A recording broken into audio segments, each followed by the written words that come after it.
What's up guys, this is Darkbblue, a gamer who loves Souls-like games, looter games, and every game that involves build making. Lords of the Fallen is a Souls-like game that was released last year. After a few weeks, it soon faded away from the public's attention. But the devs have been constantly polishing this game, bringing much improvement. After so many months, I restarted to play Lords of the Fallen again. So how do I feel this time, and should you restart to play it as well? Don't forget to like and subscribe. Now let's dive right into it. So after so many patches, Lords of the Fallen still sticks to its original gameplay design, and its target users have not been changed, despite the improved overall quality. So in this video, I will first spend some time explaining what fun you can expect to get from this game to help you decide if it's the game for you. After that, I'll also list some important updates so far to catch you up. So in general, Lords of the Fallen is a Souls-like game. Well, it explains nothing, as Souls-like games can be very different from each other. So more specifically, Lords of the Fallen mainly offers an experience of build designing, progression planning, and easy yet exhilarating combat if you follow a good progression plan to overwhelm enemies. By contrast, it's not dedicated to solo combat experience against strong foes. So let me detail the three aspects next. Build designing is a relatively common element in today's Souls-like games. You can infer some synergy between weapons, accessories, spells, and runes to make yourself unstoppable. This game has offered four major build families: Radiance, Infernal, Umbral, and Physical.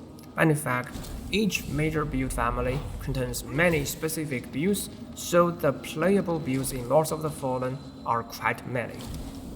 But to make a build work, you need to acquire all the gears. All these gears are spread over the entire progression process, so you need to plan well. How can you acquire what you need sooner, and what's the best choice before you get them?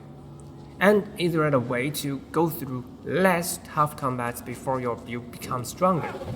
Thinking of these questions brings the fun of progression planning. In fact, this game is intentionally designed to provide enough room for such planning. Some areas, such as the depths and the snowy mountain, are set side areas to some extent, and you can choose when you go to these areas. Here's also a key you can buy to go into late game areas in advance. Reducing the number of vestiges, which is basically bonfire, is also a way to bring progression planning to New Game Plus experience. All in all, progression planning is quite a core experience in Lords of the Fallen. After you have made some good builds and plans, this game is in fact very easy. You can easily overwhelm your foes and get some fun. Recently, I've been testing my new Infernal New Game walkthrough, and killing the hero boss's first phase with only 3 charge attacks is really exciting. I have to say, playing Lords of the Fallen is somehow like playing Sword and Sanctuary.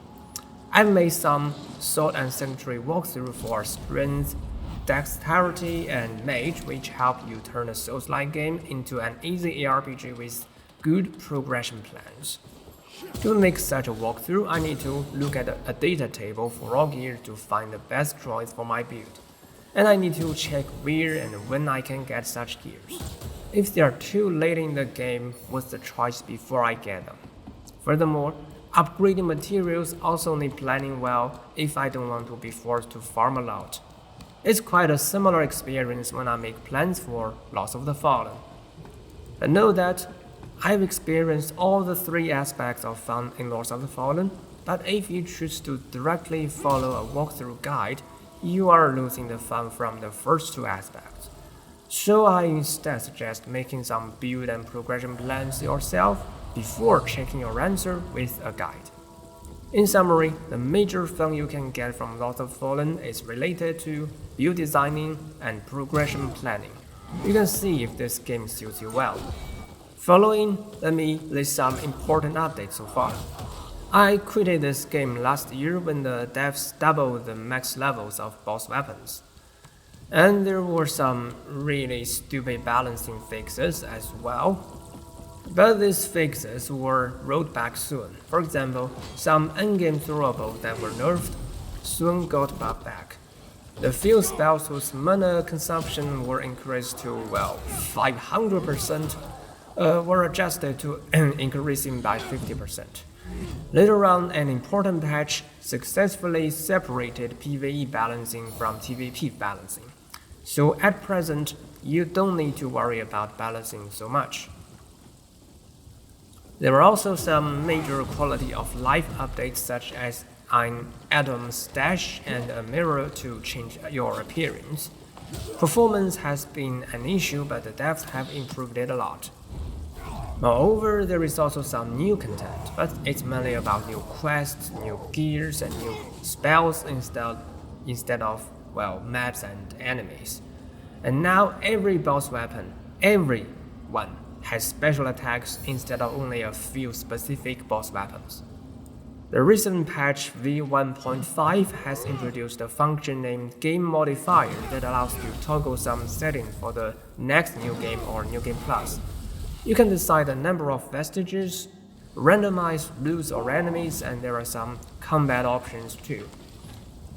So with the accumulated updates, Lords of the Fallen's overall game experience has been improved a lot. If you feel the core gameplay suits your taste, it's a good time to go back to this game.